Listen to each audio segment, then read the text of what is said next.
commence, comme ça on boira plus vite. Et comme en général c'est moi qui ouvre les hostilités, donc je vais continuer dans cette tradition. Alors, dans un premier temps, nous allons remercier les éditions L'Harmattan de nous accueillir, d'avoir publié le livre pour lequel on est réunis, et merci à vous aussi d'être là. Donc, le livre qu'on présente ici, donc c'est s'appelle L'école sans mur. Alors le titre est peut-être un peu provocateur, mais je pense qu'au cours des discussions, au regard de ce qui se passe actuellement dans le monde et en particulier en France, le sujet est assez brûlant.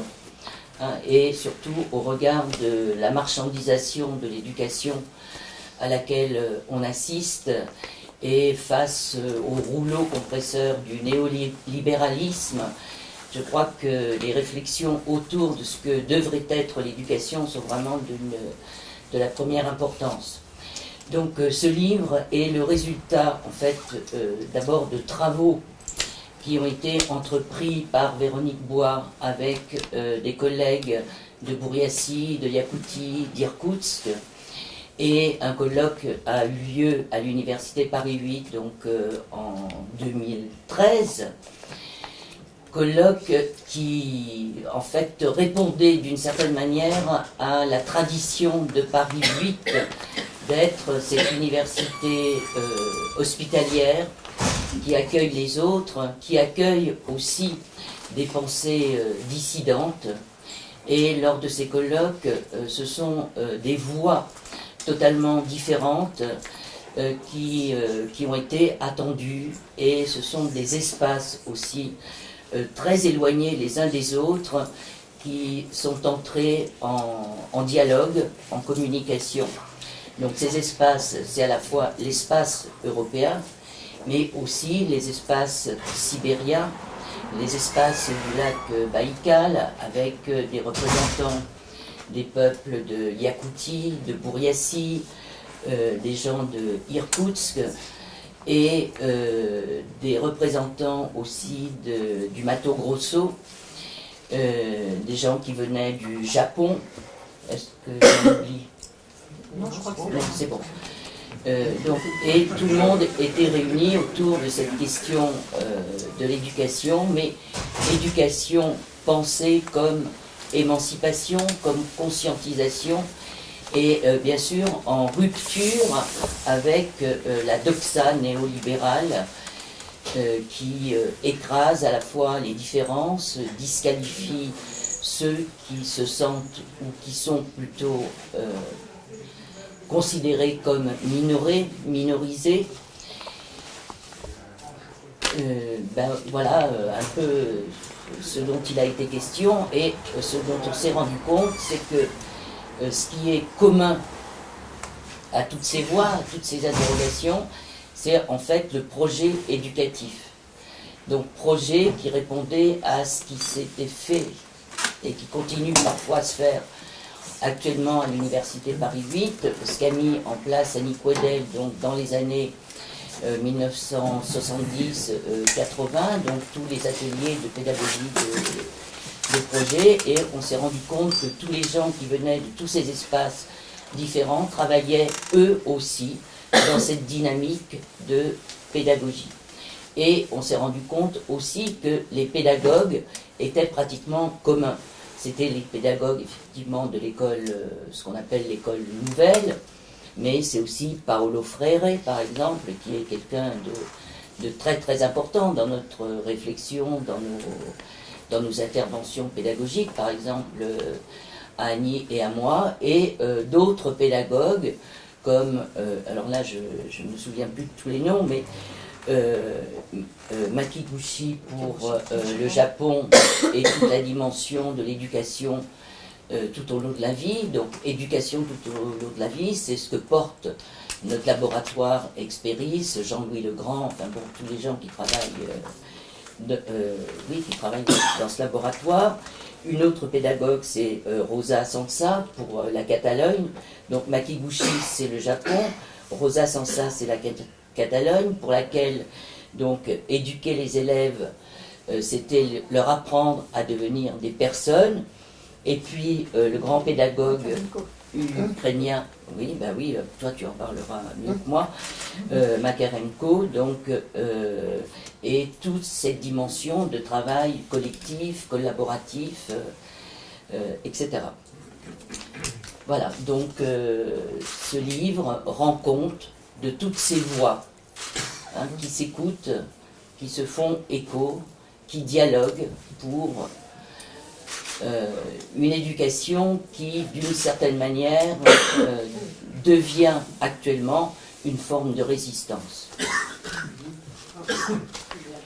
Je vais passer la parole à mes camarades. Donc, Ah oui, ce que je voulais dire, attends, excuse-moi Véronique. Bon, entre 2013, donc la date du colloque, et 2019, la date de la parution du livre, il y a un temps assez long, vous avez vu.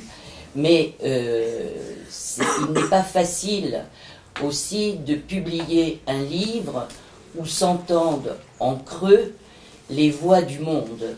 Et il y a eu un gros travail de traduction, traduction du russe vers le français, mais aussi de l'espagnol, du portugais brésilien. Et ça, tout ce travail de traduction, donc Véronique pourra vous en parler, c'est quelque chose qui est finalement très compliqué, parce que ce sont là ce que les langues peuvent porter, qui doit être justement transporté dans une autre langue, le français. Comment on fait passer des nuances, comment on fait passer parfois des concepts qui ne font peut-être pas écho à ce qu'on va trouver dans la langue de traduction. donc je prends la suite. En reprenant juste là, effectivement, en parlant des langues, c'est intéressant parce qu'effectivement, on a envie, quand on traduit, de garder la structure de la phrase, ou alors il faut une traduction extrêmement élaborée qui rende ce que donne la structure de la phrase dans une autre langue. Et donc parfois on a envie de la laisser un peu plus brute et qu'elle suive un petit peu plus les méandres de la pensée d'une langue. Voilà, ça c'est une observation que j'ai faite. Et en même temps, c'était aussi intéressant parce qu'il y avait des peuples qui étaient des peuples qui étaient plus de tradition orale. Et donc les langues aussi sont très différentes, elles s'entendent, elles se lisent, et donc on retrouve dans ce livre des échos de tout ça. Alors, l'introduction a été très bien faite. Attends, j'ai oublié une chose quand même. Excuse-moi. Bon, on est en dialogue. Oui, on va dialoguer parce que... Voilà. Oui, en fait, aussi, l'éducation dont il est question dans ce livre, dont il était question dans ce colloque, c'est une éducation qui est ancrée dans les réalités environnementales des enfants, des peuples, et qui porte une grande attention aussi à l'écologie et aux environnements, à la fois physiques, mais aussi culturels, et aux langues qui sont parlées par les peuples autochtones, langues dont ils ont été d'une certaine manière dépossédés par l'histoire et qu'ils se réapproprient désormais. Et là, maintenant, que ce soit en Bouriatie, en Yakoutie, etc., aussi dans les espaces du Mato Grosso, les Indiens, les Yakoutes, les Bouriates font désormais des cours dans les langues autochtones. En plus, ils réapprennent ces langues. D'accord. Donc après, alors, je voulais juste parler de 2-3 points un peu plus qui m'ont interpellé. Alors le premier point, c'est que le point de départ, donc, qui est l'école, en fait, il est parti du fait qu'on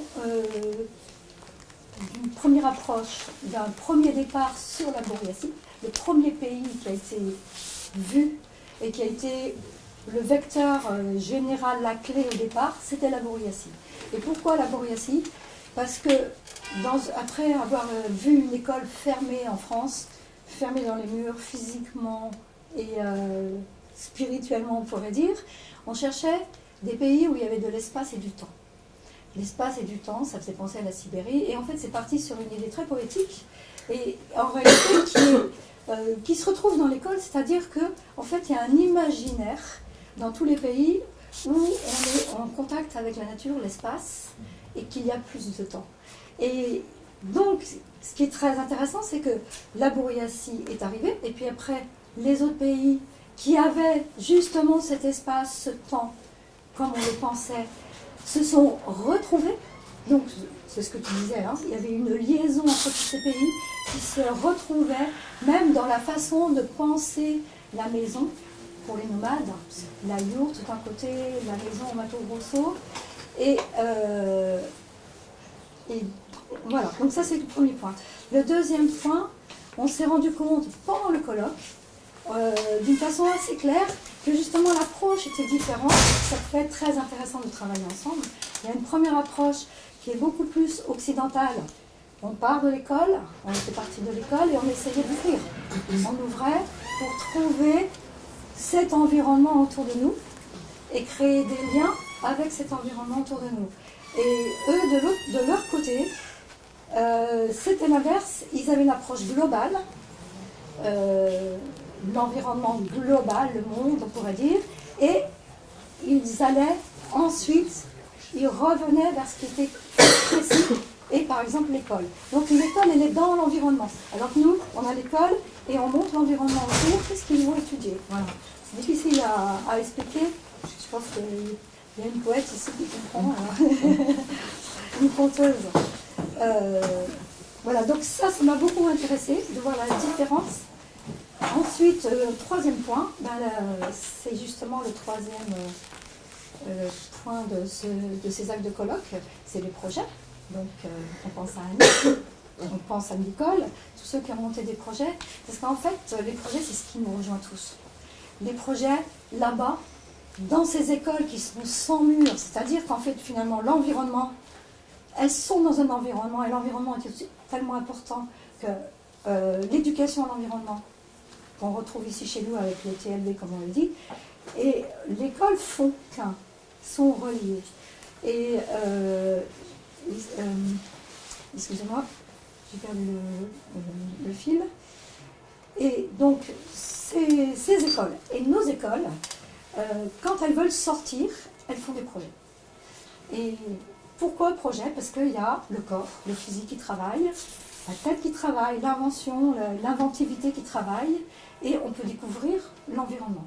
Donc en fait, on pourrait dire que les projets permettent à l'école de sortir de cette mauvaise passe dans lequel on est actuellement en France. Voilà.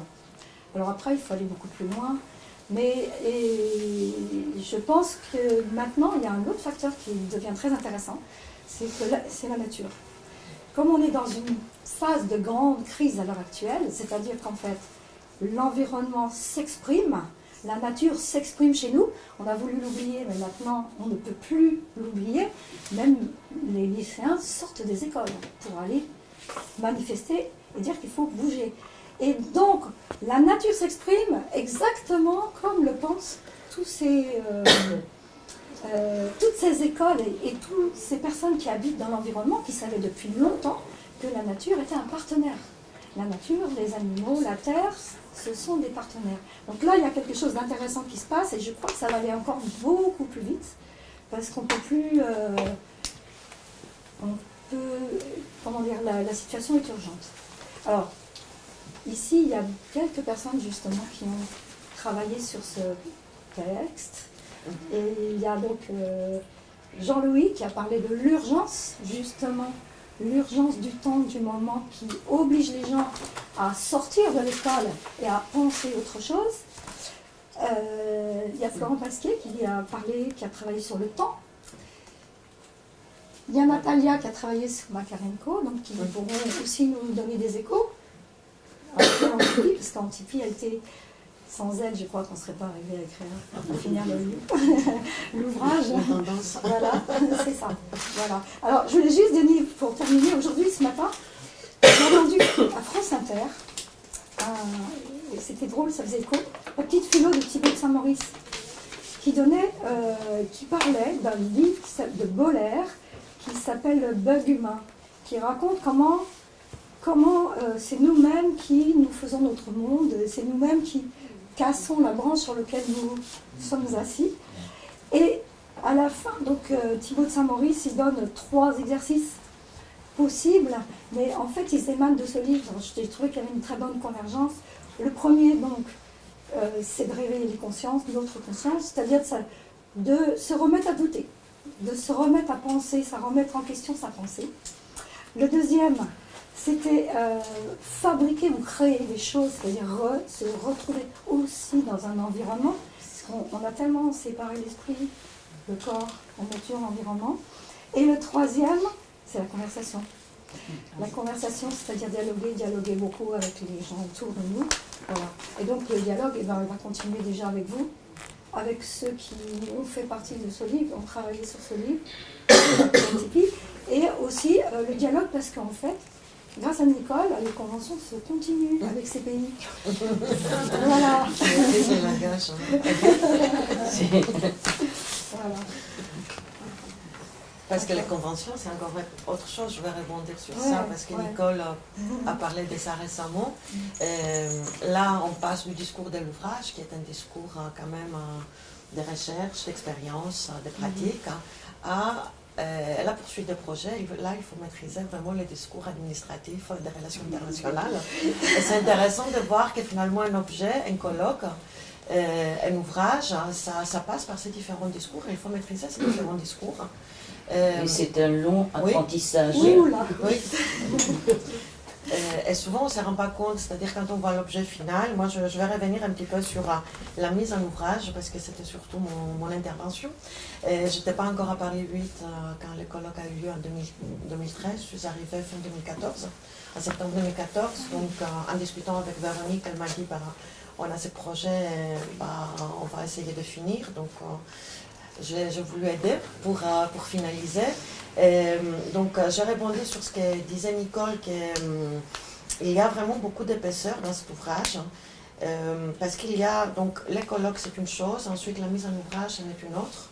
Ce n'est pas des actes de colloque, on a voulu faire vraiment un ouvrage à part entière, ce qui veut dire qu'il faut pas seulement traduire, mais parfois réécrire, synthétiser. Nicole a un article dans la 3e partie de l'ouvrage où elle reprend certaines pratiques, parce que le colloque a été, c'est voulu volontairement, un dialogue, un échange entre praticiens et chercheurs. Et donc, toutes les expériences pratiques sur les terrains, dans la nature, les différents types d'écoles des différents pays, donc Mato Grosso, Burriesi, Yakoussi, donc ce qui était, finalement, le rendu, c'était 2 ou 3 pages de description des projets. Nicole a dû tout reprendre, les mettre en valeur dans un texte, les synthétiser. Et là, c'est un travail, après la traduction, il y a eu un travail de relecture des synthèses assez important. Donc, il y a eu toutes les traductions, les parties introductives, donc, qui ont été rédigées aussi, la préface, la postface, par Nicole, par Véronique. Donc, c'est un travail qui demande du recul et que l'on ne retrouve pas dans les actes de colloque. Au départ, on parlait d'actes de colloque, mais les actes de colloque, c'est un produit vraiment finalement brut. Et là, la mise en ouvrage, c'est quelque chose de beaucoup plus complexe. Ça nous a demandé beaucoup de travail, ce qui justifie, des heures de travail, ce qui justifie aussi que ça a mis beaucoup de temps.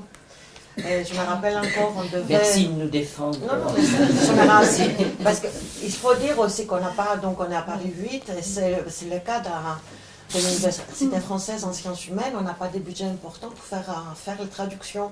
Donc certaines traductions ont été faites par des étudiants, par des personnes qui n'étaient pas forcément, qui maîtrisaient pas forcément les 2 langues très bien. Donc je me rappelle encore, on était Véronique devant une traduction qui avait été faite du portugais, on ne comprenait rien. On a été sur Google Traduction, on a essayé de rétraduire, réécrire. Donc je suis sûre que l'auteur, s'il voit son texte, vraiment si on rétraduit son texte du français au portugais, elle ne va pas reconnaître son texte. Et c'est intéressant de voir comment finalement on a, c'est du tricot, hein, on a procédé par petites touches pour faire quelque chose de cohérent finalement. Voilà, je pense que je m'arrêtais là, moi aussi. Avant de donner la parole, je vais juste présenter une autre personne qui est là, qui est Angela. Et Angela, c'est un écologue, puisque c'est elle qui, avec des étudiants artistes brésiliens, connaissez la danse, absolument tout, théâtre, danse, etc., a contribué à l'animation et tout ce qui était en dehors du colloque, puisque les gens étaient venus quand même pour une semaine venant de si loin. Véro, il a sorti un projet, bon, on s'est connus comme ça, un projet un peu fou, et elle a dit on fera avec les moyens de bord. Et je me suis mise à faire avec les moyens de bord parce que question financière c'était pas top.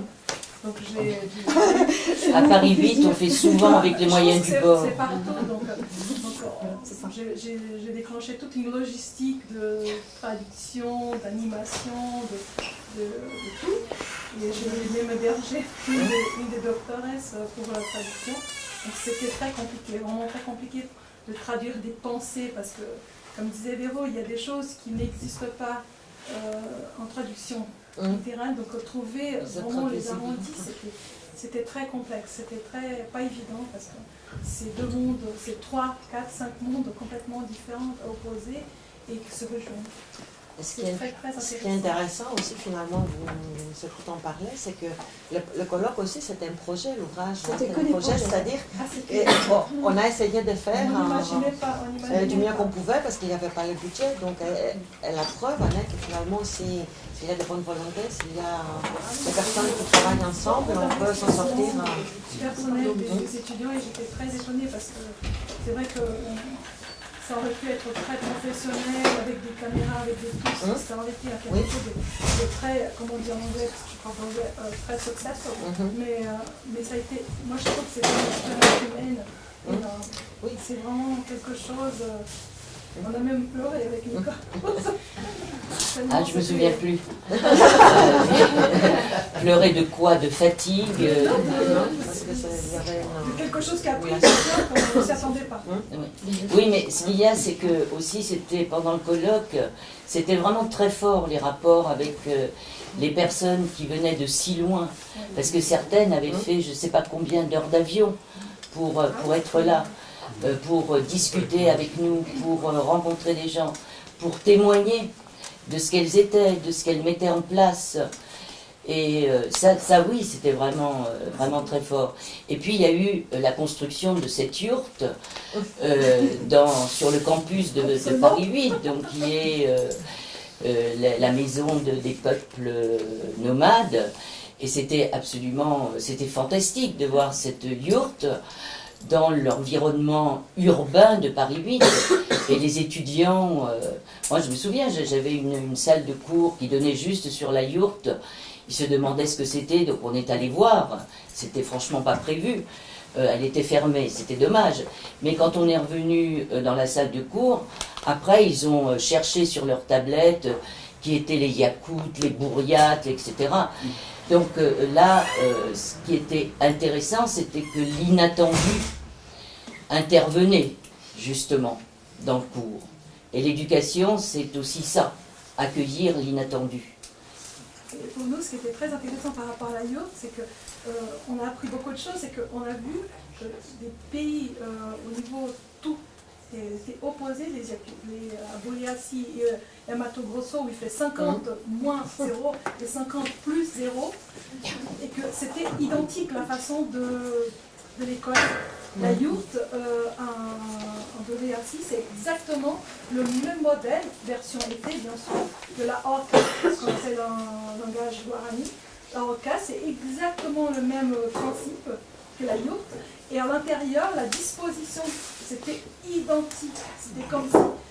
c'était magique. Vraiment, et la façon de éduquer les enfants, c'était identique. Identique. On a été, moi, j'étais stupéfaite. La même façon d'apprendre aux enfants en Russie et au Brésil, c'est comme s'il y avait une communication qui venait d'au-delà, j'en sais rien, qui était très très. C'était waouh, je n'y attendais pas. La personne qui a fait venir les deux brésiliennes, elle vient d'arriver discrètement là-bas.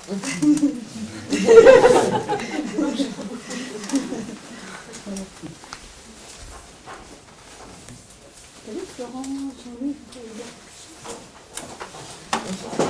Bah, peut-être quelque chose moi, que j'ai vraiment apprécié dans ce colloque qu'on n'a pas encore évoqué, c'est la question du manger ensemble et la question du repas. Moi je me souviens encore d'un couscous qui est arrivé comme ça dans le colloque et qui me laisse parmi tout un tas d'autres bons souvenirs, notamment encore une autre culture qu'on n'a pas encore évoquée jusque-là, nord-africaine. Et puis un moment de partage et de convivialité, ce fameux buen vivre que tu évoquais un peu tout à l'heure comme projet à la fois politique, écologique, sociétal, qui nous interroge en tant qu'enseignants, éducateurs, accompagnateurs. Voilà, donc c'est vrai un grand moment avec de la tradition, de la modernité également, donc le lien entre le passé, le présent, peut-être une façon d'envisager, d'imaginer un futur dans nos différences et dans nos ressemblances, comme tu disais, parce que structurellement, ce qui nous relie, c'est aussi notre humanité. Et on a pu en voir tout un tas de facettes, un diamant aux 1000 facettes. Donc ça, c'était un très bon moment aussi pour moi. Mais tu sais que le couscous, c'est le premier plat national français. c'est plus nord-africain. Je parlais des origines. Oui, moi ce que je voudrais dire, c'est par rapport à ces questions, la question de l'environnement, enfin de ce qu'on appelle l'environnement, mais voilà, le mot est peut-être pas bien choisi parce que c'est vraiment, on a l'impression que c'est ce qui nous environne, or on est dedans et on en fait partie. Et c'est vrai que sur ces questions-là, eh ben, en sciences de l'éducation, quand on regarde, il n'y a pas énormément de travaux, quoi. Tous les courants un peu de ce qu'on appelle l'éco-formation, d'autres qui essayent tel type de pédagogie liée à l'environnement, mais on voit qu'il y a toute une tradition depuis le 19e siècle, avec on est dans la nature, observer, etc. Mais là, je pense qu'il y a une donnée nouvelle qui est que par rapport au colloque qui s'est tenu en 5 ans, on voit que ces questions-là deviennent, sont en train d'aller crescendo, parce qu'il y a, si on prend juste la semaine dernière, on annonce par rapport à l'extinction, perspective de 6e extinction des espèces, que l'espèce humaine, comme les autres espèces, sont menacées. Et ça, c'est la question d'articulation par rapport à ce qu'on appelle le réchauffement climatique, ce que ça veut dire, ce que ça entraîne, etc. Donc, il y a l'impression d'un emballement dans lequel on est et à tous les niveaux. Et quand on regarde un peu ce qui se passe autour du lac Baïkal, où l'environnement lui-même avec des incendies, vous voyez, alors que normalement, c'est une région froide et qui est concernée par des incendies géants au point de changer l'écosystème. On se dit que c'est plus demain, c'est déjà là maintenant, quoi. Donc ces questions-là de travailler ça, je crois que c'était vraiment intéressant. Pour ça, il faut effectivement sortir des schémas classiques de l'école, l'environnement, les lumières, le progrès, enfin oui, tout ce qu'on a appris, enfin il faut repenser complètement tout ce qu'on a appris sur l'idée uniquement de contact avec la nature, enfin ouais, qu'on est pris dedans, quoi. Et ça, c'est quand même une sacrée, révolution. Parce que toute l'éducation, un peu partout, a été souvent basée sur le fait que la maîtrise, qu'on allait exploiter, maîtriser la nature avec la rationalité. Tout ça. Et là, ce colloque, c'était quand même un peu historique de ce point de vue-là, parce que ceux qui sont occupés de ça, c'était plutôt les gens qui travaillaient en pédagogie des adultes, l'environnement, penser l'école, repenser le fondement de l'école. Alors bon, il y a déjà eu des choses, Freinet faisait aussi ce type de choses il y a plus de 100 ans, etc. Mais là, il y a un élément nouveau d'acuité qui va crescendo, qui amène à repenser ces questions-là. Ça, c'était quand même une des richesses de ce colloque, de confronter ça.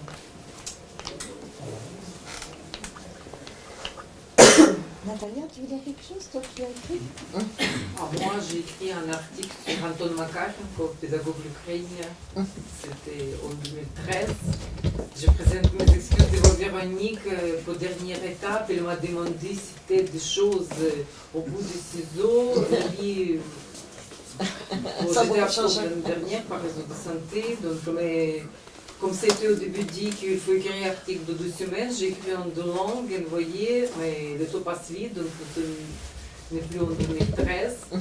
Anton Makarenko, c'est le thème de Makarenko était proposé par Paris 8 à l'époque, parce que je terminais à l'université qui porte le nom de Makarenko. Et on parle toujours parce que maintenant tout le monde sur Viber écrit à l'occasion des 25e anniversaire de terminaison. Donc il y a un rendez-vous de 1 ou 2 mois à l'occasion des terminaisons universitaires. Tout le monde parle comme hier, donc j'ai l'occasion de dire aussi. Et le thème était proposé par Paris 8, donc j'ai écrit mes mémoires sur Makarenko pour maîtrise et master. Projet de doctorat, j'ai créé, mais maintenant mon directeur parti en retraite. Mais moi j'apprends allemand, donc Makarenko connu dans le monde entier, moi en France.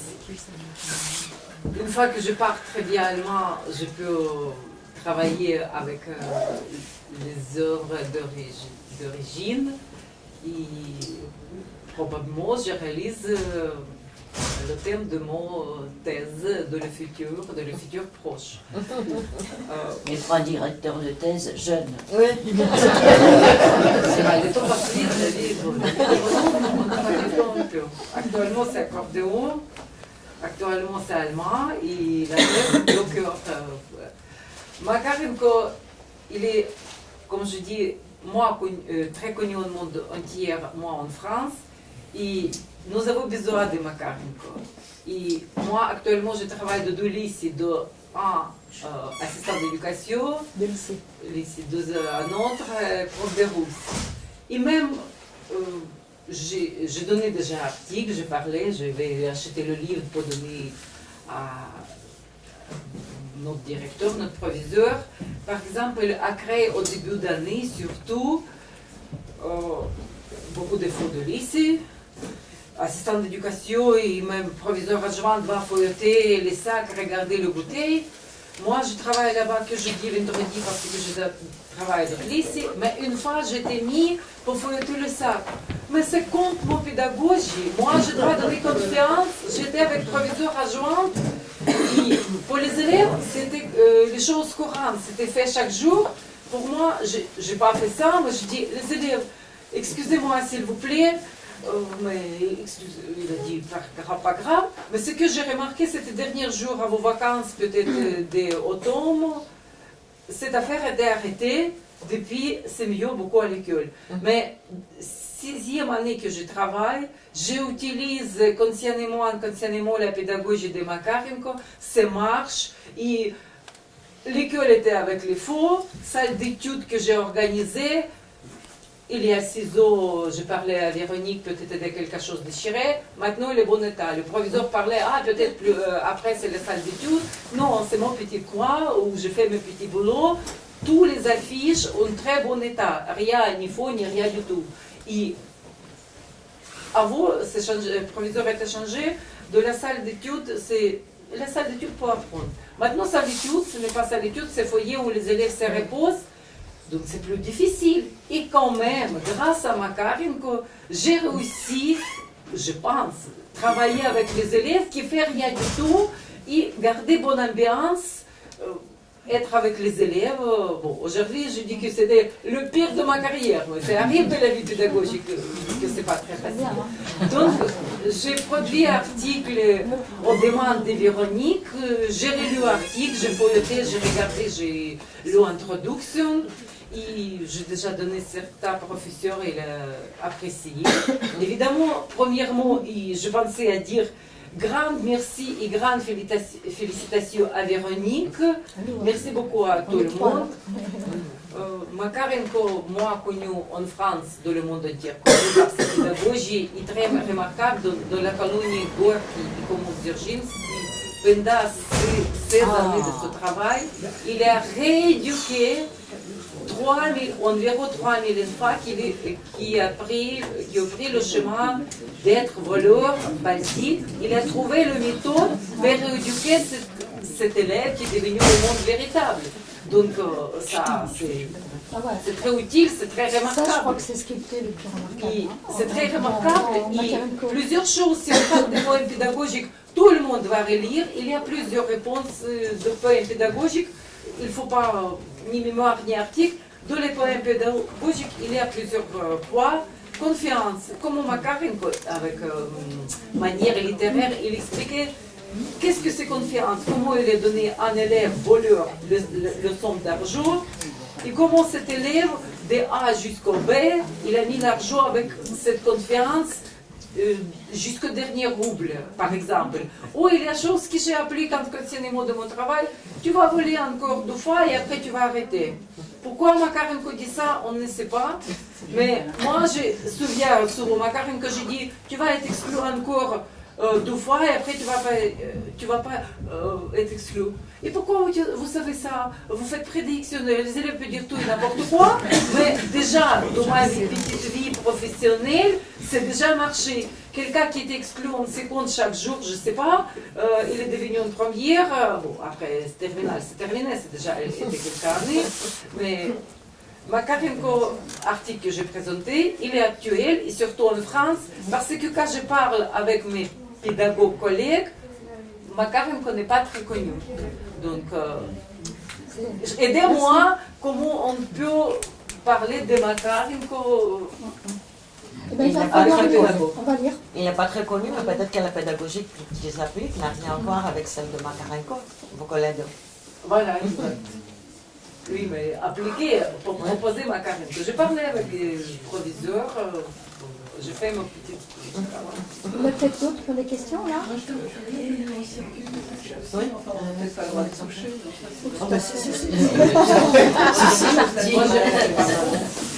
D'autant plus que c'est la méthode de l'école pour commencer avant de lire.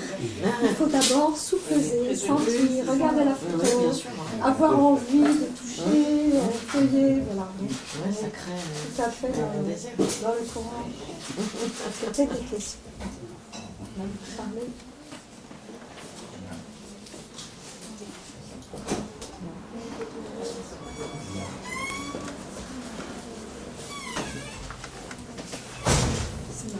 Moi, je veux bien faire une remarque parce que je trouvais que ce que vous avez dit, c'est passionnant. Même si ça a l'air, ça va de soi de dire à un élève, bah, tu vas te faire encore virer 2 fois, puis après tu vas arrêter. C'est Makarenko, pardon, dit ça. Oui, mais c'est... Moi, je répète d'autres choses, et ça marche, c'est marche. Et je crois que pour rejoindre un peu ce que disait Jean-Louis, ça veut dire, enfin, je crois que là où c'est passionnant, c'est que ça fait repenser totalement, mais complètement et radicalement, la relation que les profs ont avec les élèves, espèce de relation mythologique où voilà, il faut punir, etc., ça ne marche pas en plus. Hein, même les parents, quand ils punissent leurs enfants, ça ne marche pas non plus. avec nous, avec les élèves. Non, c'est vrai que ça c'est dans ce sens-là que c'est passionnant parce qu'on se dit, tiens, juste comment dire, c'est inattendu, comme pour reprendre Nicole. C'est-à-dire que dire à l'élève, tu t'es fait virer 2 fois, une 3e fois, c'est pas grave, tu as volé 2 fois, une 3e fois. C'est vrai que c'est surprenant pour celui à qui on dit ça, parce qu'il s'attend à ce qu'on dise, bah oui, t'es un voleur, etc., etc. Non, on ne va plus dans sa mythologie ou dans sa construction de ce qu'il est, de ce qu'il fait. Je trouve ça passionnant ce que vous avez dit. Moi, je ne connais absolument pas. Poème pédagogique, Anton Makharenko. Il faut lire, traduire en 40 langues en français aussi. Oui, Feroja, tu vas acheter le livre et tu vas lire la partie particulièrement sur Makharenko, d'accord? Les autres sont bien aussi, hein, il n'y a pas que... Donc, T'as pas dit le choix. non, mais Je pose pas des questions. je trouve que c'est peut-être aussi, je sais pas, c'est intéressant aussi qu'il ne soit pas connu en France. Et je ne crois pas, enfin je ne suis pas sûre, hein, je ne suis sûre de rien, mais je ne crois pas que j'ai fait 15 ans dans le secondaire, il y a des collègues du secondaire qui sont ici présents, on peut en témoigner, je sais pas, mais je crois qu'on n'apprend pas, quand on est formé à devenir prof, en collège ou en lycée ou avec les petits, on n'est pas formé à ce genre de réflexion, c'est-à-dire réfléchir avec les élèves. Et pas être dans j'ai reçu ça, je suis le savoir, je vais punir, etc., sanctionner. On est dans une autre relation. C'est exactement ça. Et tout à l'heure, je disais pour Jean-Louis, c'est-à-dire que c'est la nature. Là, par exemple, dans les cordées de la réussite, on travaille avec Antipi, Nicole et Radija. Donc, on est dedans. Par exemple, est-ce que les profs font réfléchir les élèves sur leur environnement? Le lycée suggère, c'est bétonné, tout est béton, tout est gris autour. Comment est-ce qu'on peut prendre conscience de ça? Justement, en les faisant sortir, les élèves. Il y a tout ça à repenser. Et là, pour l'instant, j'ai l'impression que c'est une espèce de mécanique. On est prof, il faut enseigner, même s'ils ne comprennent rien. Enfin, voilà. Oui, puis ce qu'il y a, c'est qu'aussi la relation pédagogique, elle est trop souvent basée sur la méfiance. Et là, tous ces pédagogues, que ce soit Makharenko, mais tous ceux de l'école nouvelle, Fréré, Célestin Freinet, etc., eux basent la relation pédagogique sur la confiance. Confiance en l'autre, confiance dans l'élève, confiance dans la manière dont l'élève peut progresser. Et ça change tout. Il faut faire un décalage entre les slogans qui sont mis. Aujourd'hui, il y a une manifestation de tout le monde enseignant qui manifestait contre le slogan « Une école de la confiance ». Ah oui. Contre, oui. Parce que c'est le slogan de Blanquer. Le slogan de Blanquer, c'est l'école de la confiance. Et la réalité, c'est tout le contraire. C'est-à-dire qu'il y a des pétitions de profs qui sont tenus, qui sont mis hors la loi parce qu'ils osent penser, critiquer, etc. Donc il faut vraiment voir entre ce qui est annoncé et puis le réel qu'il y a derrière, quoi. C'est juste ça que je veux dire. Mais moi, ce qui me fait peur actuellement, c'est qu'il y a un certain nombre de mots et de concepts et de choses aussi qui sont totalement détournés de leurs objectifs, si je puis dire. Je ne sais pas comment exprimer ça. Par exemple, on parle de pédagogie de projet, on parle de projet. Mais actuellement, on parle beaucoup de projets aussi pour l'école. Mais quand on analyse réellement ce que sont ces projets, ce sont des projets managériaux, en fait. Et là, tu parles de la confiance. Oui, l'école de la confiance, telle que la présente le ministre, c'est pas la mienne. Mais surtout que dans le premier article de cette loi, il ne fait pas confiance aux fonctionnaires qui sont enseignants. Ah oui. Il leur dénie le droit de parler. Donc, Oui. Criminalisation du fait qu'on former des profs qui vont soi-disant leur former à avoir l'esprit critique. Non. Et quand on est dans l'école de la nature, je crois que justement on arrive à sortir de la hiérarchie. Parce que tout est utile et on est dans la diversité. Le problème de l'école. Oui.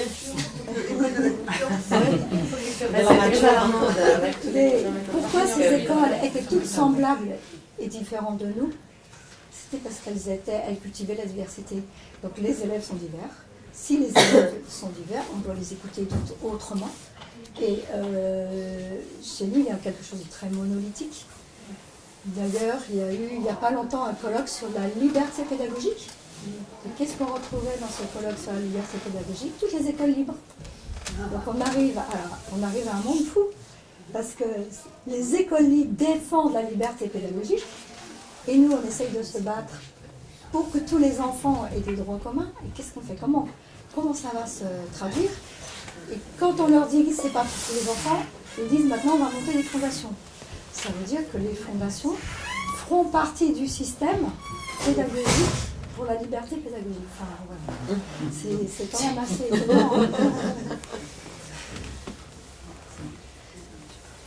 Et je pense que sortir de l'école, aller dans la nature, c'est aussi quelque chose d'intéressant parce que dans la nature, il y a énormément de choses qu'on ne perçoit plus.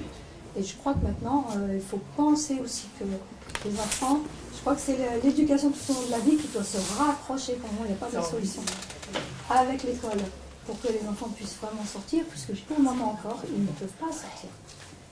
Moi, ce qui m'a intéressé dans l'ouvrage, ce qu'il disait aussi Jean-Louis, c'est le lien avec l'environnement, avec la nature. Et c'est intéressant de voir comment des choses existent depuis longtemps. Et que nous sommes en train de le découvrir là. Comme je travaille beaucoup sur le numérique, il y a une expression actuellement qu'on utilise, learning the digital white. Et donc quand j'ai vu cette expression, ça m'a fait penser à la forêt amazonienne. C'est justement par rapport à l'immensité d'Internet, apprendre tout au long de la vie, dans les non formels, l'informel. Alors, on présente ces concepts-là dans les systèmes, dans la littérature anglo-saxonne, comme si c'était quelque chose de complètement nouveau. Alors qu'on voit à côté, il y a des pays qui ont vraiment appliqué ça depuis longtemps, et avec une réelle relation avec l'espace et l'environnement. Et c'est intéressant de voir comment des concepts qui existent depuis longtemps, parfois, on leur fait toilettage et on les replace comme si c'était des nouveaux, alors que ce sont des pratiques millénaires. Comment tu le dis, le terme Learning in the digital white. En traduction libre, ça va être apprendre sur les réseaux sociaux, l'immensité du numérique. Mais wild, c'est un gros. Sauvage. La sauvagerie, oui, la truc sauvage, donc c'est-à-dire la forêt amazonienne presque. Et c'est pour ça m'a fait tilt. Je pensais à ça, parce qu'à côté, il y a des choses qui se passent vraiment concrètement en lien avec l'espace. Et là, on cherche de manière très métaphorique des choses que l'on pratique en réel depuis plusieurs années, depuis très longtemps.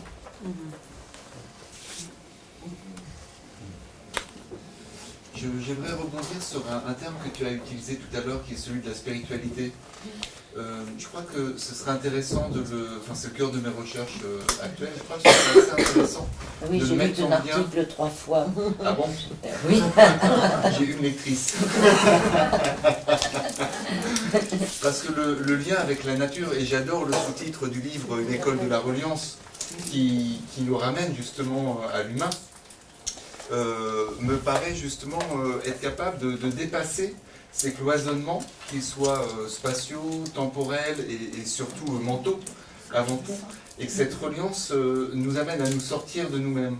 Et en tant qu'enseignant pédagogue, revenir aux valeurs fondamentales, qu'elles soient chez Makarenko ou à l'école nouvelle ou ailleurs, qui est celle d'une confiance, mais qui c'est évidemment pas la confiance de la novlangue, qui est la vraie confiance humaine et qui passe par un dialogue, c'est-à-dire un échange avec tous les pièges implicites du dialogue qui ont été un peu évoqués dans la question de la traduction au début de cet échange qu'on a, puisque de bonne foi, même dans un couple, ça se voit, on croit qu'on se comprend, et finalement, non, ou pas comme on pensait. Et donc, de remonter par la conscience vers les sources ou les profondeurs, Barbier aimait bien parler du profond, de retrouver ces choses-là, d'être capable de les réarticuler et surtout de se les approprier chacun individuellement dans nos exercices et dans les lieux où nous sommes, permettent de donner de la consistance, je pense, et de nourrir quelque chose qui soit du vrai, et donc du vécu, et donc de l'émancipant. Et donc moi je creuse un peu là-dessus, et c'est vrai que tout vient nourrir ça. Toutes les cultures, toutes les traditions, tous les points de vue, du moment qu'on quitte une logique du meilleur que, du projet, de s'imposer, mais au contraire de rentrer dans du vivant, de l'interaction, de l'actualisation et de la potentialisation, qui finit par faire une sorte de mayonnaise, de quelque chose dans lequel on peut se retrouver soi, avec sa couleur, avec ses idées, et de conduire l'ensemble. Et alors évidemment, ça se fait par petits pas, ça se fait par des échanges, ça se fait par des projets, ça se fait par ce genre de choses. Et je pense que ça va bien dans l'esprit de ce livre que vous nous proposez et pour lequel j'ai beaucoup de gratitude. On a attendu longtemps. Il arrive. Il y a un aspect... Tu pourrais avoir de lire tout de suite ces choses-là? À l'entrée. Avoir les deux livres.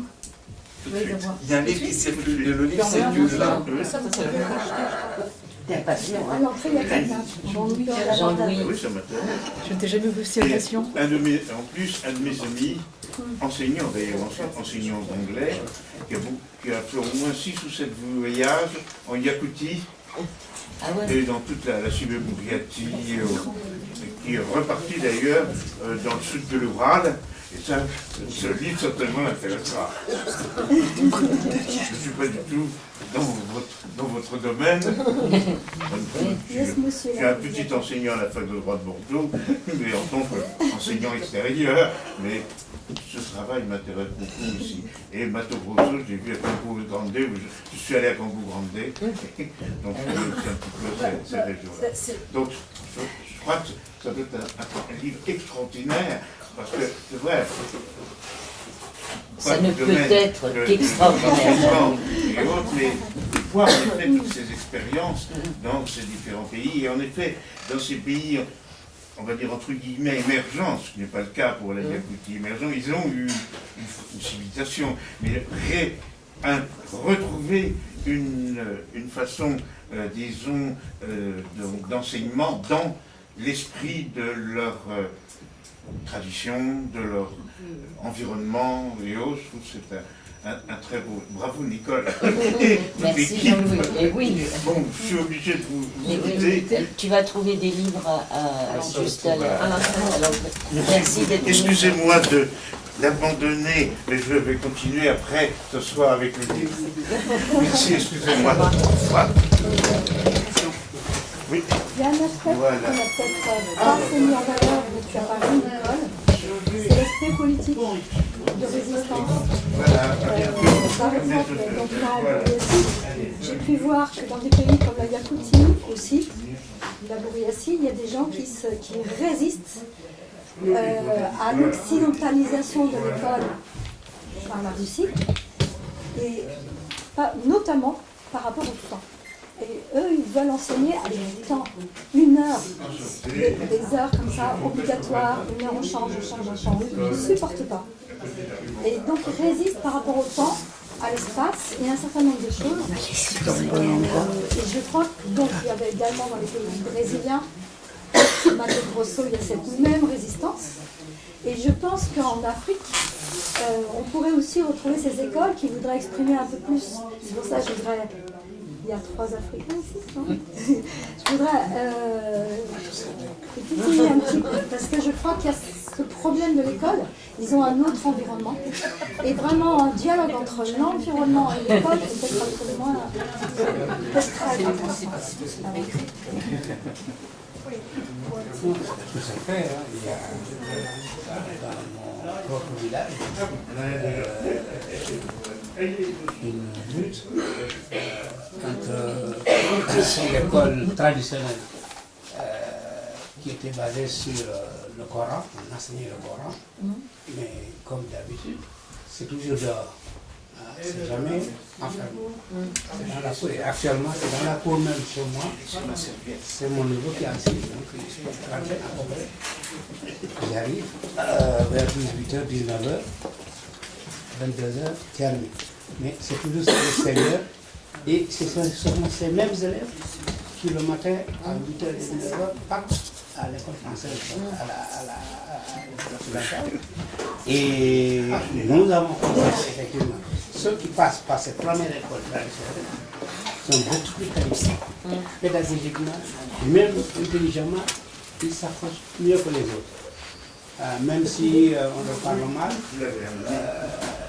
quelque part, il y a une sensation que de cette façon-là, on doit aller de loin.